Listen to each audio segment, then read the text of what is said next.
오늘 시편을 읽었을 때 3절밖에 안 돼서 짧다 라고 생각하시는 분이 있을지 모르겠습니다. 근데 성경에서 가장 짧은 시편은 117편 딱 2절로 구절 돼 있습니다. 오늘은 3절로 돼 있어요. 이 얘기는 뭐냐면 제가 지금 하는 설교가 제가 하는 설교 중에 제일 짧을 거라고 예상하지 마시란 얘기예요.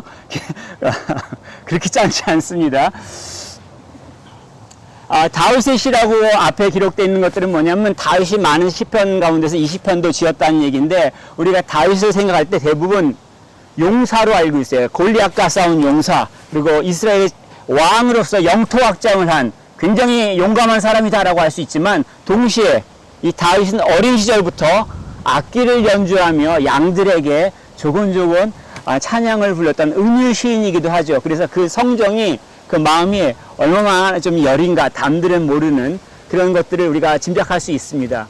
이걸 이제 성전에 오르는 시라고 하는데 성경에는 시편 130편부터 15편이 성전에 오르는 시라고 기록되어 있어요. 이게 뭐냐면 성전은 예루살렘 꼭대기에 있어요. 산 꼭대기에다가 성전을 지은 거예요. 왜냐하면 옛날 사람들이 생각하길 하늘이 하나님이 계신 곳이라고 생각해서 그곳에 가까이 가기를 원합니다. 그래서 산으로 예배를 드리러 갔는데 이 산이 바로 모리아 산이에요. 모리아 산은 뭐냐면 아브라함이 이삭을 제물로 드리려고 했던 바로 그 산이에요. 그 산에다가 나중에 솔로몬 왕이 우위를 판판하게 만들고 성전을 세웁니다. 그래서 성전산이라고도 지금도 부르죠. 그리고 이 성전산을 간다는 얘기는 뭐냐면 등산하는 거예요. 그러니까 실로암 못에서부터 사람들이 여행객들이 와서 목을 축이고 성전까지 계단을 올라가 지금 발굴하고 있습니다. 올라가다가 쉬었다가 쉬면 뭐예요? 찬양하죠. 그래서 성전에 노르는 노래라는 게 뭐냐면 그 계단을 올라가면서 부르는 찬양들을 가리킵니다. 그래서 꼭대기까지 올라가는데 우리네 인생하고 비슷해요. 우리 신앙생활이 한 번에 쭉 하나님한테 간다 그런 경우 거의 없습니다. 좀 모르다가 힘들어가지고 지쳐서 쉬고 또 은혜 받고 다시 힘내서 오르고 그러다가 결국 하나님과의 정말 친밀한 관계를 누릴 수가 있는데 오늘 이 시간에 우리가 또 말씀 가운데 예배 가운데 오늘 우리 주일 가운데 그러한 친밀함과 또 안식을 누렸으면 좋겠습니다. 이 다윗이 형제의 연합을 찬양하고 있습니다. 함께 한다, 연합이라는 것. 이게 어떤 사람들한테는 좀 힘든 부분이 있을 수 있습니다. 왜냐하면 자라온 환경에 따라서 원치 않게끔 다툼이거나 분열을 경험한 사람, 특별히 교회에서 해외 교회에서 분열을 겪은 어린 친구들은 한인교회에 들어오기 정말 힘들어요. 근데 어쨌든 간에 그런 의미에서 우리 삶이 힘들지만 원래는 이 함께하는 걸 하나님께서 원하셨어요. 그래서 하나님께서는 하나님 홀로만 충분하신데도 천사도 만드시고 우리도 만드시고 우리를 만들 때 남자와 여자로 만드시고 또 하나가 되게끔 하나님께서는 하셨죠. 하나됨의 기쁨이 있다는 얘기예요. 이 하나됨의 기쁨 사랑할 때 느끼거든요. 그래서 아직 사랑하지 못한 사람들 혹시라도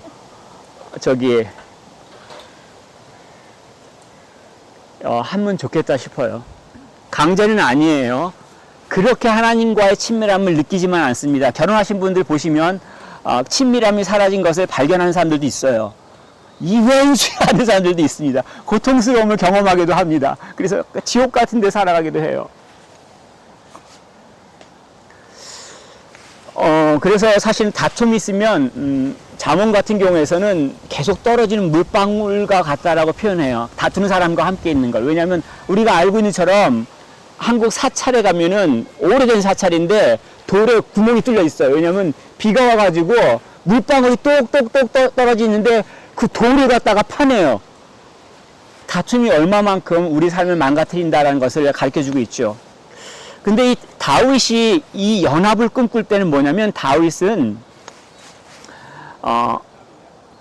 그러한 다툼, 분열을 경험을 했습니다. 사실 형제들하고도 그런 경우가 있었지만 자기 장인하고 원수지간이에요. 자기는 잘못한 게 하나도 없다고 생각하는데 장인은 자기를 죽이려고 그래요. 그래서 창을 던져 죽이고 군사를 보내서 죽이고 정말 너무나도 억울한 세월들을 보냈죠. 그 고통의 세월들을 보내면서 다윗이 이 연합을 아마 노래했을 수도 있습니다. 그런데 다윗이 정말 친밀한 연합도 경험을 했습니다. 예를 들면 다윗과 요나단이라는 표현 많이 들어봤죠. 다윗에게 정말 친한 친구가 있어요. 요나단이에요. 요나단은 사울 왕의 아들이에요.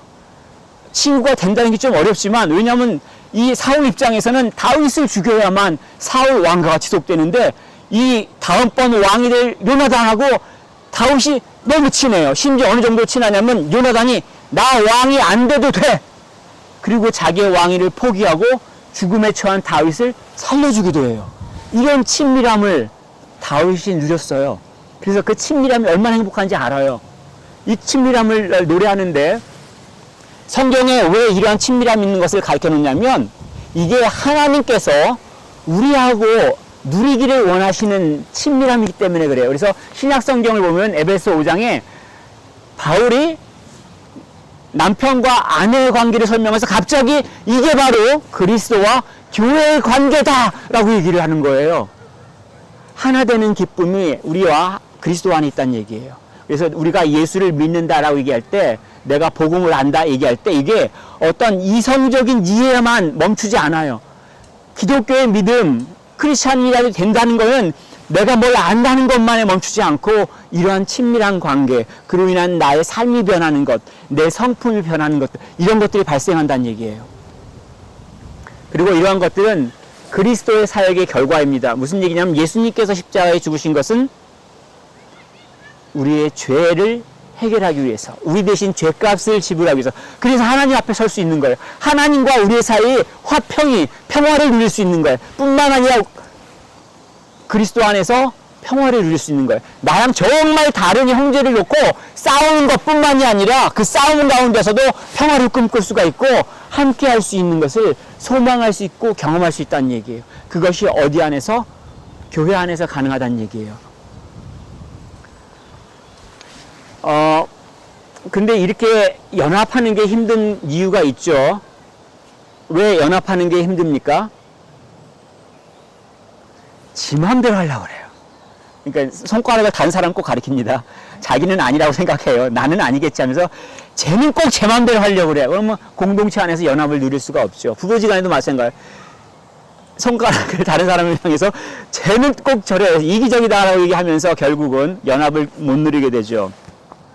시편 127편에 이렇게 고백합니다. 나는 화평을 원할지라도 내가 말할 때에 그들은 싸우려 하는도다. 사실 그 사람한테도 그러한 적의가 있고 나한테도 해결되지 않은 그런 죄된 본성이 있잖아요. 어떻게 해결하겠습니까? 어떻게 형제간에 연합해서 아름다운 모습을 보일 수가 있어요? 2절에 보면 단서를 말하고 있죠. 머리에 있는 보배로운 기름이 무슨 얘기를 하냐면, 고대 이스라엘에서는 왕이나 선지자나 제사장을 선택할 때 세워놓고 머리에 기름을 부어요. 지금 아론이라는 얘기를 나왔던 건 뭐냐면, 첫 번째 제사장 모세의 형인 아론을 제사장으로 세웠을 때 그 모습을 그리는 거예요. 그에게 관유를 부어 특별히 만든 기름이죠. 기름을 부으면서 기름이 쫙 흘러 넘치는 거예요.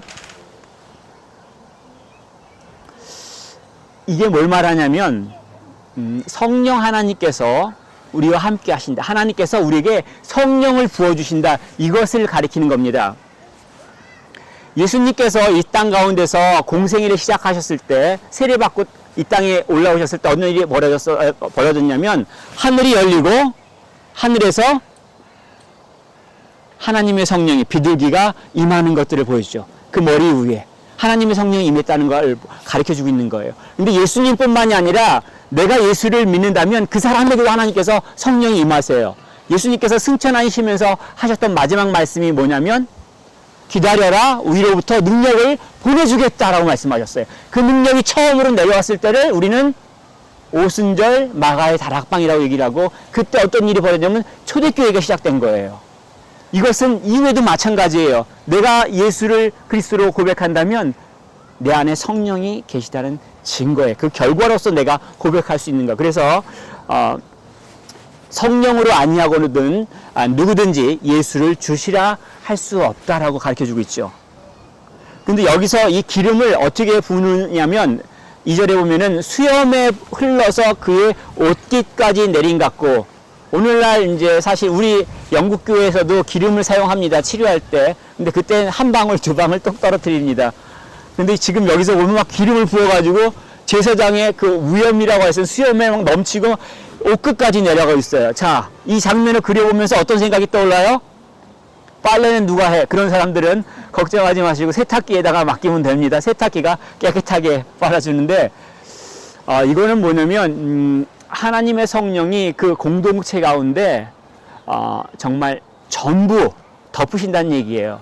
머리부터 발끝까지 너를 사랑해. 이게 뭐냐면 하나님께서 그러시다는 얘기예요. 하나님께서 그 공동체, 교회의 머리 대신 예수님부터 교회의 각 지체된 우리들 모두에게 성령을 부어주신다는 얘기예요. 이게 어디서 발견됐어요?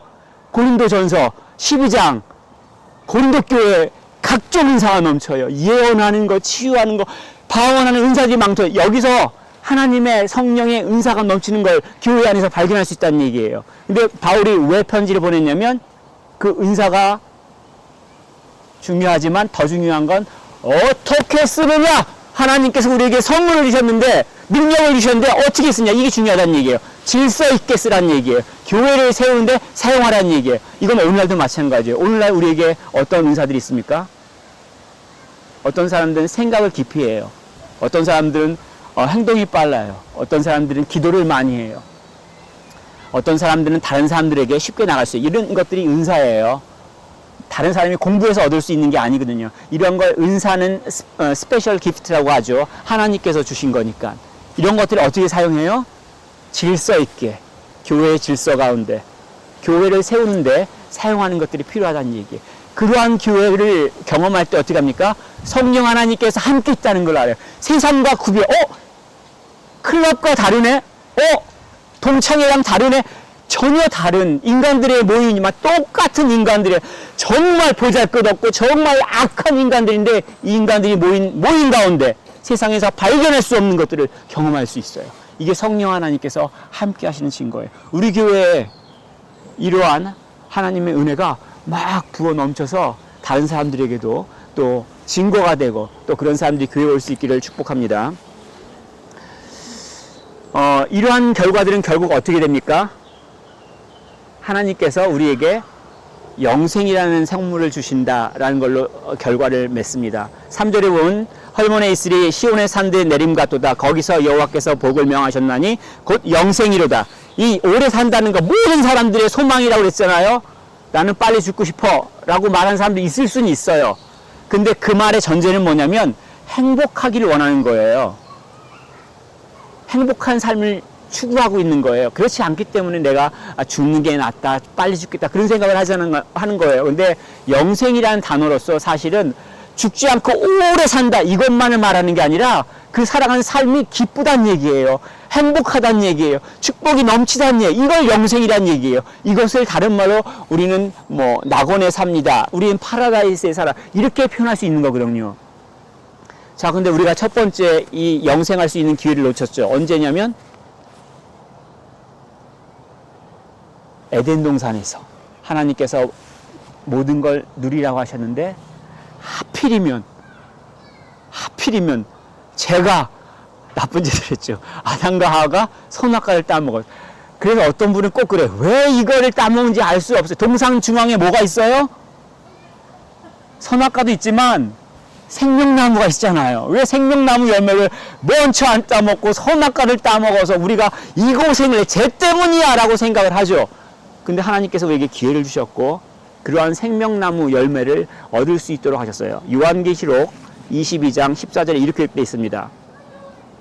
자기 두루마리를 빠는 자들은 복이 있으니 이는 그들이 생명나무에 나아가며, 생명나무에 나아가는 사람도 있다는 얘기예요. 누가 나가요? 자기 두루마리를 빠는 사람, 자기 옷을 빠는 사람, 옷을 하얗게 깨끗하게 죄가 없게 하는 사람, 바로 누구냐면 예수께서 십자가에서 흘리신 그 피로 자기의 죄를 씻은 사람들을 말해요. 이 사람들이 그 생명나무의 열매를 얻게 된다는 얘기예요. 이런 사람들은 어떠한 형편 가운데서도 기쁨을 누릴 수가 있어요. 물론 영원한 생명을 얻기도 하지만 예수를 그리스도로 믿는 순간에 드리는 기쁨, 또 그 예수님 때문에 정말 억울하고 답답하고 분통이 터질 것 같은 그 순간에도 주께서 주시는 하나님의 기쁨들을 누릴 수가 있다는 얘기예요. 하나님은 이러한 기쁨을 당신의 자녀들이 누리면서 살아가기를 원하세요. 그리고 이것이 영원하기를 원하시는 거예요. 좀 더 강해지기를 원하시는 거예요. 누구에게요? 본문에서 보면 시온의 산들에 이러한 하나님의 축복이 내린다고 표현하고 있습니다. 시온이 누구냐면 우리 교회에 다니고 있는 한 아이의 이름이기도 하고, 잠시 후에 또 여러분들이 처음 보게 될 사람들이 나타날 텐데 그 중에 한 명 이름이 시온이에요. 자, 근데 원래 시온은 그게 아니라 예루살렘 남쪽에 있는 산의 이름이 시온이에요. 자이온. 근데 다윗 왕이 이 예루살렘을 정복을 했어요. 그리고 그 아래에 있는 그 자이온 시온산에다가 성을 세웠어요. 이것을 다윗 성이라고 해요. 근데 이게 왜 유명하냐면 그 다윗의 성에 하나님의 법궤를 두었어요. 성전이 아직 지어지기 전에. 그래서 이걸 시온을 뭐라고 말하냐면 하나님께서 함께 하시는 곳, 안전한 곳, 하나님께서 보호하시는 곳, 하나님의 축복을 누리는 곳으로 생각하는 거예요. 자, 그럼 내가 지금 비행기표 사가지고 예루살렘 가서 예루살렘 남쪽 다윗의 성을 찾아서 내가 딱 서 있어요. 나는 시온에 있습니까? 처음부터 끝까지 대답 안 하기로 작정하신 거죠. 자, 근데 하나님께서 함께 하실 때를 시온이라고 얘기하는 거죠. 하나님께서 함께 하실 때. 언제 하나님께서 함께 하시죠? 우리가 예수를 그리스도로 고백할 때. 그래서 바울은 고린도전서 3장 16절에 너희가 하나님의 성전인 것, 하나님의 성령이 너희와 함께하는 걸 알지 못하냐라고 크게 소리치잖아요. 그러할 때 하나님께서 주시는 그 영생을 누릴 수가 있어요. 이게 뭐냐면 예수님께서 다시 이 땅 가운데 올 때 내가 죽었다 하더라도 다시 살리실 것이고 영원히 살아가는 일들이 벌어지만 그전에라도 내가 절망 가운데 쓰러진 상태라도 할지라도 내가 정말 고통 가운데 있다 할지라도 예수를 그리스도 믿는 자들은 하나님께서 일으켜 세우세요. 다시 희망을 갖게 하시고 소망을 갖게 하시고 예수님 때문에 교회 안에서 그러한 하나됨과 친밀함을 누리며 살아갈 수 있게 하신다는 얘기예요. 내가 비록 이 땅 가운데 살아간다 할지라도 이러한 기쁨들을 하나님께서는 주시기를 원한다는 것을 기억할 필요가 있습니다. 예수를 그리스도로 믿는 건 뭘 말합니까? 예수님의 형제가 되는 걸 말해요. 예수님의 형제자매가 되는 걸 말해요. 영원한 형제자매, 교회의 지체가 되는 걸 말합니다. 그 안에 머리가 되신 예수님과 하나됨의 축복, 지체들끼리 하나됨의 축복이 있어요. 비록 나는 부족해서 죄 때문에 분열을 일으키고 고통 가운데 살아간다 할지라도 내 소망을 나에게 두지 아니하고 예수님께 두고 그 예수님의 말씀에 순종하며 따라갈 때 그 친밀함과 그 축복들을 누리면서 살아갈 수가 있습니다. 오늘 우리가 여기서 예배를 드리는데 어떤 걸 원하시죠? 난 외로우니까 여기 와서 놀고 싶어. 그럴 수 있습니다. 나는 고기를 먹어본 적이 없습니다. 고기 드세요. 그리고 이렇게 여러 가지 일하면 좋겠습니다. 그런데 만약에 예수를 그리스도로 믿으신 분이라면 이게 교회를 세우는 길이라고 생각하시고 섬기는 기회로 사용하시면 좋겠습니다. 다른 사람들을 도와주는 기회로 사용하시면 하나님께서 보여주시는 그 축복이 하늘에서 우리 가운데 내리는 것들을 경험할 수 있습니다. 그래서 형편이 어떻다 할지라도 그 하나님 나라의 기쁨들을 누릴 수 있기를 축복합니다.